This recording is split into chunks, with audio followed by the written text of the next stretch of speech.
नमस्कार, आप देख रहे हैं नेक्स्ट स्पिरिचुअल। आपके साथ मैं हूँ रीना। त्रेता युग में जब श्री राम ने अयोध्या में अवतार लिया तो उनकी सेवा करने के लिए भगवान शंकर ने भी अपने अंश से वायु के द्वारा कपिराज केसरी की पत्नी अंजना माता के यहाँ वानर रूप में अवतार लिया था। यह छोटा सा बालक बाल्यकाल से ही बहुत चंचल स्वभाव का था, इसके चलते उन्हें ऋषियों ने श्राप तक दे दिया था। आइए बताते हैं कि ऋषियों ने उन्हें श्राप क्यों दिया था। ऋषियों ने के आश्रम में लगे बड़े बड़े पेड़ों को हनुमान जी अक्सर अपनी सशक्त भुजाओं से तोड़ दिया करते थे, तो कभी आश्रम के सामान को अस्त व्यस्त कर देते थे, जिनके कारण ऋषियों का हवन पूजन और अध्ययन अध्यापन में व्यवधान होता था।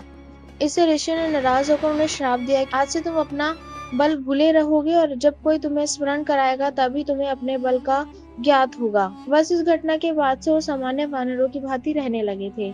इसके अलावा हनुमान जी की ठोड़ी टेढ़ी क्यों हो गई थी ये बताते हैं आपको। केसरी नंदन के हनुमान नाम पढ़ने की कथा भी एक घटना से जुड़ी है। जन्म के कुछ समय बाद ही उन्होंने सूर्य को लाल फल समझा और उसे पाने के लिए वो आकाश में दौड़ पड़े। संयोग से उस दिन सूर्य ग्रहण था और राहु ने उन्हें देखा तो समझा कि सूर्य को कोई और पकड़ने आ रहा है, तो राहु खुद ही उसे पकड़ने के लिए आगे बढ़े।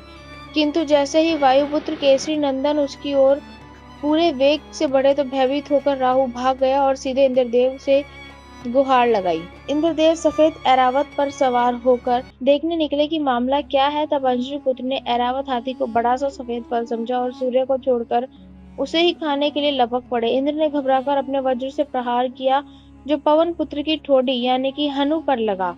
इससे पवन पुत्र की ठोड़ी टेढ़ी हो गई। वो वज्र के प्रहार से मूर्छित हो गए और पुत्र को मूर्छित देख वायुदेव क्रोधित हो गए, पवन देव क्रोधित हो गए और उन्होंने अपनी गति ही बंद कर ली। श्वास रुकने से सभी जीव जंतु और देवता भी व्याकुल हो गए। अंत में सभी देवताओं ने उस बालक को अग्नि जल वायु आदि से अभय होकर अमर होने का वरदान दिया। इसके बाद ही वायुदेव प्रसन्न हुए और अपनी गति शुरू की। इस घटना के बाद से ही बालक का नाम हनुमान पड़ गया था। हनुमान जी ने माँ के आदेश पर भगवान सूर्यनारायण के पास जाकर वेद वेदांग आदि सभी शास्त्रों और कलाओं का अध्ययन किया था। सभी प्रकार के ज्ञान और कलाओं में निपुण होने के बाद वो किष्किंधा पर्वत पर सुग्रीव के साथ रहने लगे थे। सुग्रीव ने इनकी योग्यता और कुशलता को परखकर अपना सचिव बना लिया। वो सुग्रीव के सबसे प्रिय हो गए।